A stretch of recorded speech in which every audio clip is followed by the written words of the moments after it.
കേരളത്തിൻ്റെ ഒരു സാഹചര്യത്തിൽ വലിയൊരു മാറ്റമായിരുന്നു. അന്ന് നമ്മൾ ആദ്യത്തെ ഒരു ഇൻ്റർവ്യൂവിൽ, അതായത് ഇലക്ഷന് മുന്നേ, ഈ ഒരു വിഷയത്തെക്കുറിച്ച്, അല്ലെങ്കിൽ ഈ നഗരത്തെക്കുറിച്ച്, കോർപ്പറേഷനെക്കുറിച്ച് എല്ലാ വിവരങ്ങളും അന്ന് കൈമാറിയിരുന്നു. അന്ന് സംസാരിച്ചിരുന്നു, അതായത് എന്താണ് പ്രശ്നങ്ങൾ, ഏതൊക്കെ വിഷയങ്ങൾ, അതൊക്കെ അക്കമിട്ട് നിരത്തിയിരുന്നു. അപ്പോൾ അതിനുശേഷം ഇലക്ഷൻ കഴിഞ്ഞു, മേയറായിട്ട് ജനങ്ങൾ തിരഞ്ഞെടുത്തു. അതൊരു കേരളത്തെ സംബന്ധിച്ചിടത്തോളം അതൊരു തുടക്കമാണെന്ന് കരുതുന്നുണ്ടോ?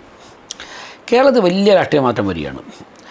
ഇനി ഞങ്ങളുടെ സംസ്ഥാന അധ്യക്ഷൻ ശ്രീ രാജീവ് ചന്ദ്രശേഖർജി പറഞ്ഞതുപോലെ BJPയുമായി ശക്തമായി വിയോജിക്കുന്ന പാർട്ടിയാണ് ഇന്റർനാഷണൽ കോൺഗ്രസ്.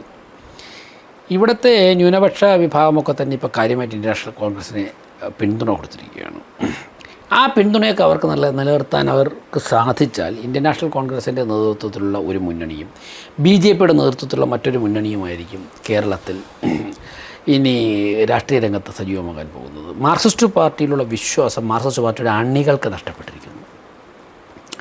കാരണം ഇപ്പോൾ BJPയുടെ 3 MLAമാർ ജയിച്ചു. ഞാൻ അതിലേക്ക് രണ്ടാമത് വരാം. അതിന് മുൻപ് പറയാനുള്ളത്, പയ്യന്നൂരും തളിപ്പറമ്പും CPMൻ്റെ പരാജയം. തളിപ്പറമ്പ് വരുന്നത് മലപ്പട്ടം പഞ്ചായത്ത് വരുന്നത് തളിപ്പറമ്പുണ്ട്. ഞാൻ മലപ്പട്ടത്ത് പോയിട്ടുണ്ട്. മലപ്പട്ടം പഞ്ചായത്ത് സംബന്ധിച്ചിടത്തോളം കാക്ക എങ്ങനെ പറക്കണമെന്ന് അവിടുത്തെ ഏരിയ സെക്രട്ടറി പറയും. ഏരിയ സെക്രട്ടറി പറയുന്നു, അല്ലാതെ പറന്നു കഴിഞ്ഞാൽ ആ കാക്ക പിന്നെ ഉണ്ടാവില്ല, ഭസ്മമായി പോകും ആകാശത്ത് വെച്ച് തന്നെ. ഇതാണ് മലപ്പട്ടം പഞ്ചായത്ത്. അരിവാളല്ലാതെ ഉള്ള ചിഹ്നത്തിൽ വോട്ട് ചെയ്തവരുടെ വിരലൊടിച്ച അല്ലെങ്കിൽ വിരൽ വെട്ടിയെടുത്ത സ്ഥലമാണ് മലപ്പട്ടം.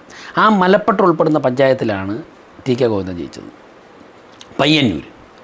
പയ്യന്നൂർ ഒരു നൂലിൽ കെട്ടി ഒരു പാവയെ നിർത്തിയാലും അരിവാൾ ചുറ്റിയ നക്ഷത്രത്തിൽ ചിഹ്നത്തിൽ വൻ ഭൂരിപക്ഷം ജയിക്കുമെന്നാണ് അവർ പറയുന്നത്. അവിടെയാണ് കുഞ്ഞികൃഷ്ണൻ ജയിച്ചത്.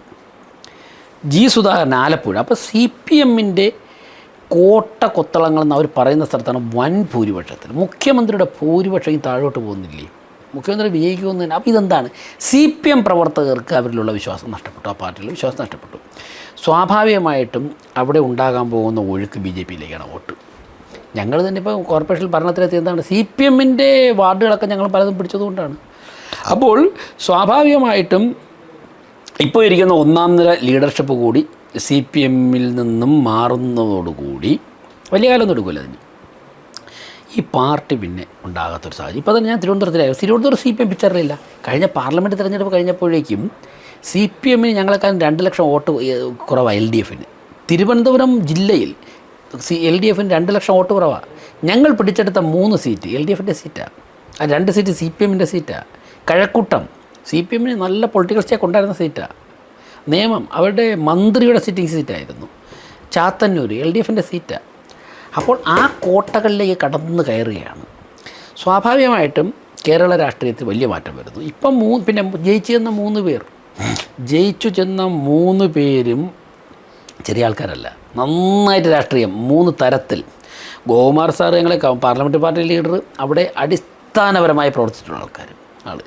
V മുരളീധരൻജി നന്നായിട്ട് അടിസ്ഥാന സംഘടനാ പ്രവർത്തനം ചെയ്യുകയും അന്തർദേശീയ എക്സ്പീരിയൻസ് ഉള്ള നന്നായിട്ടുള്ള നല്ലൊരു പൊളിറ്റീഷ്യനാണ് അദ്ദേഹം. അദ്ദേഹത്തെ സംബന്ധിച്ചിടത്തോളം സംസ്ഥാന പാർട്ടിയുടെ പ്രസിഡന്റ് കൂടിയായിരുന്നു. രാജീവ് ചന്ദ്രശേഖർജി, അദ്ദേഹം 18 വർഷം MP ആയിരുന്നു, ചെറിയ പ്രായത്തിൽ രാജ്യസഭ MP ആയിരുന്നു, 5 വർഷം ഏറ്റവും നന്നായിട്ട് വിജയിച്ച കേന്ദ്രമന്ത്രിയാണ്. അദ്ദേഹത്തിനുള്ള പോലെ ഇൻ്റർനാഷണൽ എക്സ്പീരിയൻസ് ഉള്ളവർ ആ മേഖലയിൽ ഇന്ത്യയിൽ തന്നെ ചുരുക്കം ചിലരേ ഉള്ളൂ. അപ്പോൾ അദ്ദേഹം ഈ 3 പേര്, രാജീവ് ചന്ദ്രശേഖർജിയും V മുരളീധരൻജിയും കേരള നിയമസഭയിൽ അവതരിപ്പിക്കുന്ന കാര്യങ്ങൾ, ഗോകുമാർജി അടിസ്ഥാനപരമായ പ്രശ്നങ്ങൾ അവതരിപ്പിക്കുന്ന കാര്യങ്ങൾ, ഈ കാര്യങ്ങളൊക്കെ കോമ്പീറ്റ് ചെയ്യാൻ പറ്റുന്നവർ സഭയിൽ വളരെ കുറവാണ്. ഞാൻ ആക്ഷേപിക്കുകയല്ല, അവരുടെയൊക്കെ ഒരു എക്സ്പീരിയൻസാണ് ഞാൻ ഷെയർ ചെയ്തത്. എല്ലാവർക്കും അവരുടേതായ ഇതുണ്ടെങ്കിലും ഈ രാജീവ് ചന്ദ്രശേഖരൻ്റെയും V മുരളീധരൻ്റെയൊക്കെ ഇൻ്റർനാഷണൽ ലെവൽ എക്സ്പീരിയൻസാണ് ഞാൻ പറയുന്നത്. അപ്പോൾ അങ്ങനെയുള്ളവരുടെ സാന്നിധ്യമൊക്കെ കൂടി വരുമ്പോഴേക്കും കേരളത്തിൽ വളരെ വലിയ രാഷ്ട്രീയ മാറ്റം വരാൻ പോകും. പിന്നെ ഞങ്ങൾ മാതൃകാപരമായ ഭരണമാണ് തിരുവനന്തപുരം കോർപ്പറേഷനിൽ ഞങ്ങൾ കാഴ്ചവെച്ചുകൊണ്ടിരിക്കുന്നത്. അതിലും ജനങ്ങൾ അപ്രിഷ്യേറ്റ് ചെയ്യും. സ്വാഭാവികമാണ്. CPMൻ്റെ ഓരോ തെട്ടൂരം പുറപ്പെടുവിക്കലിനെയും ഞങ്ങൾ കൂസാതല്ലേ മുന്നോട്ട് പോകുന്നത്. അതുകൊണ്ട് തന്നെ കേരള രാഷ്ട്രീയത്തിൽ വളരെ വലിയ വ്യത്യാസം പ്രതിഫലിക്കാൻ പോവുകയാണ്. ഇപ്പോഴൊരു 3 ടയർ സംവിധാനം, അതായത് കേന്ദ്രത്തിൽ BJPയാണ്, സംസ്ഥാനം UDF ആണ് ഭരിക്കുന്നത്, കോർപ്പറേഷൻ BJPയാണ്. ഈ ഒരു സാഹചര്യത്തിൽ ഇതൊരു യോജിപ്പിച്ചുകൊണ്ട് എങ്ങനെ മുന്നോട്ട് പോകാൻ കഴിയുമെന്നാണ് മേയർ കരുതുന്നത്? അതായത് ഞാൻ നേരത്തെ പറഞ്ഞില്ല, ആശയപരമായി ഞങ്ങൾക്ക് UDFുമായും കോൺഗ്രസുമായിട്ട് ശക്തമായിട്ടുള്ള വിയോജിപ്പുണ്ട്. പക്ഷേ ആശയപരമായി വിയോജിക്കുമ്പോഴും വികസന കാര്യങ്ങളിൽ ഏതൊക്കെ തരത്തിൽ സഹകരിക്കാൻ സാധിക്കുമെന്ന് നിങ്ങൾ പരിശ്രമിക്കുന്നു. ബഹുമാനപ്പെട്ട മുഖ്യമന്ത്രി അതിന് വളരെ തുറന്ന സമീപനമാണ് എടുക്കുന്നത്. ഞങ്ങൾ ആവശ്യപ്പെട്ട കാര്യങ്ങൾ പരിഹരിക്കാൻ സാധിക്കുന്നത്, ഇടപെടാൻ സാധിക്കുന്ന എല്ലാ കാര്യങ്ങളിലും ബഹുമാനപ്പെട്ട മുഖ്യമന്ത്രി പോസിറ്റീവ് സ്റ്റാൻഡാണ് എടുത്തിട്ടുള്ളത്. അപ്പോൾ ഞങ്ങൾ സ്വാഭാവികമായിട്ടും കേന്ദ്ര ഗവൺമെൻറ്റോട് സഹായം കിട്ടിക്കഴിഞ്ഞാൽ ഈ കാര്യങ്ങൾ നമ്മൾ പരമാവധി മുന്നോട്ട് വിയോജിക്കേണ്ട കാര്യങ്ങൾ ആശയപരമായി വിയോജിക്കും, ഭരണപരമായ കാര്യങ്ങളിൽ എത്രത്തോളം യോജിക്കാൻ സാധിക്കും അത്രത്തോളം കാര്യങ്ങൾ യോജിക്കും. അപ്പോൾ എനിക്ക് തോന്നുന്നു നല്ലൊരു ലക്ഷ്യമാണ് കാണുന്നത് മൊത്തത്തിൽ.